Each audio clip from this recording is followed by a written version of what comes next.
كده غلط. كده برضو بتضرب يعني بتعمل تيارات هواء مباشره والدنيا بتبوظ والارانب بتعطس.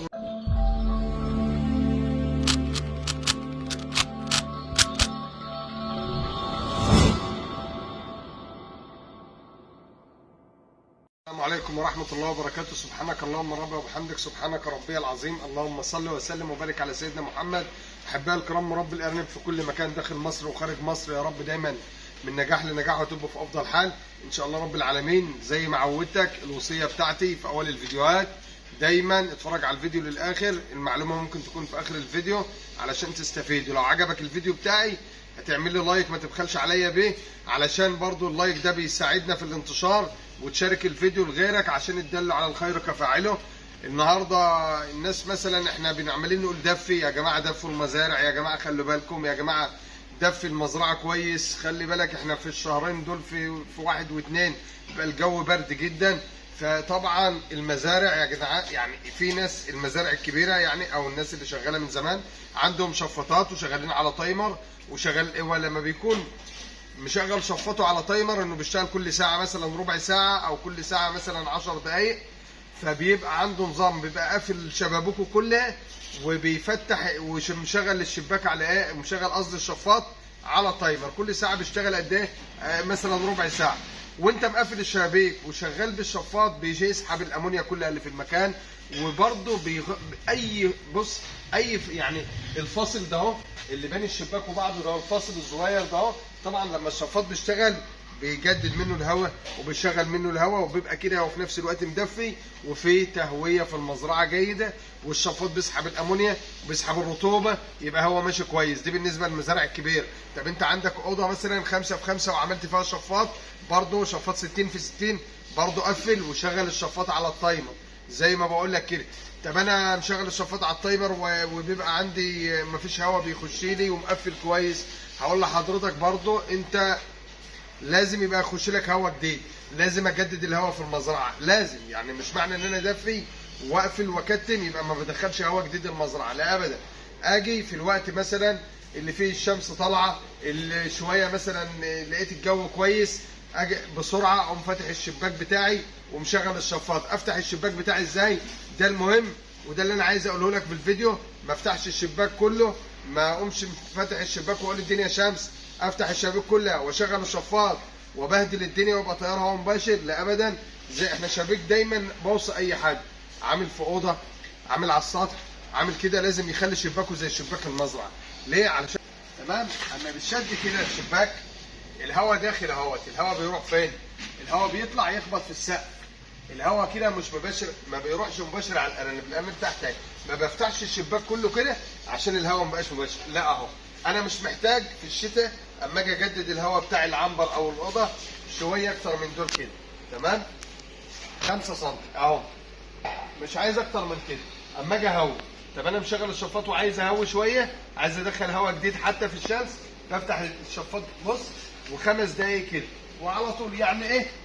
ممكن اشغل الشفاط 10 دقايق، 10 دقايق بس، وافتح كده ربع ساعه وافتح بس الشباك يبقى زي ده كده، ويدخل لي هواء جديد العنبر ويسحب الامونيا معاه والشفاط شغال والامور زي الفل، تمام. طب انا ما فيش عندي شفاط، انا قلت لك كده لو انت عندك شفاط ومقفل المزرعه ومزارع كبيره لها نظام وبيعمل شفاط كبير، وزي ما بقول لك الفتحات دي بتدخل الهواء، يعني انا ارجو يعني ايه ما تاخدش الموضوع بهزار ان انا بقول لك الفتحات بتاع الشبابيك دي بتدخل، لا بتدخل هواء، دي حقيقه يعني. فبنعتمد عليها بس في الشتاء ان احنا نعملها والشفاط شغال على التايمر، تمام. دي حاجه.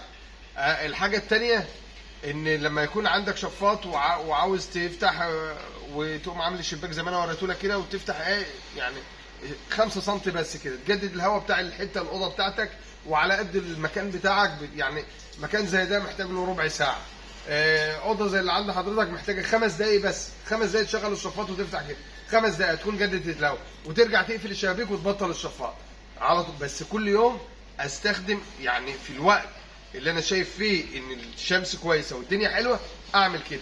طب في يوم الدنيا مغيمه وفي شتاء والدنيا جامده ما اعملش كده، ما ادخلش هواء بارد بقى، يعني ما اعملش كده، ما اغيرش، استحمل بس يومين ولا حاجه يعدوا اقوم عامل كده. اخد التوقيت ابقى عندي، يعني ابقى ذكي، عندي التوقيت اللي اعرف استخدم فيه افتح الشباك فيه واشغل الشفاط، مش كل الوقت. انما افتح الشباك واقول الجو حلو قوي واقوم فاتح الشبابيك كلها بتاع المزرعه ومش عارف ايه، عشان لا ابدا، كده غلط. كده برضو بتضرب يعني بتعمل تيارات هواء مباشره والدنيا بتبوظ والارانب بتعطس والمشاكل بتكتر عندك. انما لو عاوز تهوي التهويه السليمه زي ما انا بقول لك اهو، لا تكتم المزرعه خالص ولا تفتح، تقوم عامل اللي ايه، تقوم فاتح الدنيا على بعض زي ما انا بوري لك وبشرح لك على الشباك وماشي معاك واحده واحده. ده انا ما عنديش شفاط وعندي اوضه على السطح او كده او الكلام ده. ايوه برضه اما اجي اجدد بتاعها، اما اجي اجدد اعمل زي ما انا وريتك بالظبط، احاول اخلي الشبابيك زي ديت كده وافتح 5 سم بس. انا ما عنديش شفاط، افتح الشباك ربع ساعه، ربع ساعه ما تزيدش، ادخل هواء جديد بس، ادخل هواء جديد المكان وتبقى كويس قوي. طب انا يا عم محمد دخلت هواء جديد ومفيش عندي شفاط يشد الهواء ده ويشد الدنيا ده. بص يا باشا، انت لازم يبقى عندك بحري وابل. ده البحري اللي قصاد منه الابلي، افتح اللي هناك خالص، الابلي انزله خالص، فاهمني؟ يعني ايه البحري ده اللي جاي منه الطياره الهواء، تمام؟ عشان اجدد الهواء بفتح اهوت. طب انا عايز الهواء يخرج والهواء والريحه والدنيا دي تخرج، اقوم فاتح الشباك الايه، الابل اللي زي اللي هو جنب الشفاط ده. يعني شايف الشفاط هنا كده، ده الابل بتاع مزرعتي اهو، وده البحري بتاع مزرعتي. اقوم اروح افتح الشباك ده خالص، انزل الضلفه اللي فوق دي خالص، انزلها خالص، انزلها خالص، مفيش مشكله في الابل، وافتح الشباك اللي في البحري زي ما وريت حضرتك، بس قد دول كده بس كده اهو، ربع ساعه على قد الاوضه اللي عندي، تمام؟ على قد الاوضه اللي عندي بالظبط، ربع ساعه. شوف الوقت، يعني انا طبعا كل واحد عارف المكان اشوف محتاج وقت قد ايه، وبعد كده ارجع اقفل تاني. اعمل ده امتى برضه؟ حتى انا ما عنديش شفاط، اعمله في الوقت اللي فيه شمس، الوقت اللي الجو حلو فيه، درجات الحراره حلوه فيه. ما اجيش في الوقت البرد واجي مثلا بالليل او الفجر، او اقول انا بروح شغلي بدري فانا اعمل كده الفجر، او انا باجي بالليل ما فيش وقت اعمل كده. لو بتيجي بالليل او بتمشي بدري، خلي حد من عندك يعمل لك الموضوع ده في نص النهار كده. ما تعملوش ابدا في الاوقات اللي بيبقى فيها الدنيا ساقعه، اللي فيها الهواء بتبرد منه، علشان برضو الارنب ده بتاثر زي ما انت بتتاثر بالظبط. يبقى انا في نفس الوقت دفيت وفتحت في الاوقات الصح، يبقى انا هويت. يبقى انا مفيش حاجه اسمها تدفئه او حاجه ان انا ادفي المزرعه واكتم المزرعه ما يبقاش في تهويه.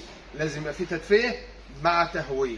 ركزوا في الكلام ده يا جماعه، مش هدفي وخلاص. انا والله حد حبيبي يعني الفكره بتاع الفيديو جت من الكلام مع صديق ليا بيتكلم معايا، يعني هو راجل مربي وبتاع، فبنتكلم في المشكله دي، فكلمه قالها لي كده، قال لي ما فيش تدفئه من غير تهويه. وفعلا انا فعلا ما فيش تدفئه من غير تهويه، احنا اللي بنعمله هو بيعمله، بس انا حبيت انقل الكلام ده للناس علشان الناس ايه، ما تسيبش الدنيا مفتحه والارانب بيجي لها اسهال وانتفاخات وفجاه يقول لك ده الدنيا باظت، ولا اقفل خالص واكتم والارنب يجي له مشاكل رئويه. الارنب علشان الرئه محتاج يجدد الهواء، علشان المعده وعلشان درجه الحراره بتاعته محتاج يدفى. يبقى انا ابقى مركز ان لازم ادفي المكان كويس وفي نفس الوقت اهوي المكان. اهوي امتى؟ انا شرحت لحضرتك في الفيديو. لو عندك ناس بتدفي بالنار او عندها هيتر او خط شعل او كلام من ده، ولما بتدفي حتى لو هي عندها تدفئه، الخط الشعل والهيتر والكلام ده كله بيتعمل على نظام برضه تايمر، يعني درجه الحراره رفعت بيقوم الهيتر شغال، او ويقوم قصدي الهيتر مبطل. طب الجو بدا يسقع يقوم الهيتر شغال. ده حاجات كده بتتعمل اوتوماتيك في المزارع، تبقى حاجه حلوه. برضه بيبقوا يشغلوا معاها الشبابيك، بيبقى يفتح معاها الشبابيك على حاجه بسيطه في الابلي عشان يجدد الهواء. زي ما قلت لحضرتك الهيتر او النار او التدفئه ما تشتغلش ال 24 ساعه، دايما الارنب محتاج تدفئه في الوقت اللي فيه ساعه. بالنهار بتبقى الامور كويسه، فانا استفيد من الوقت اللي فيه الشمس. يا رب تكون المعلومه واصله لحضراتكم.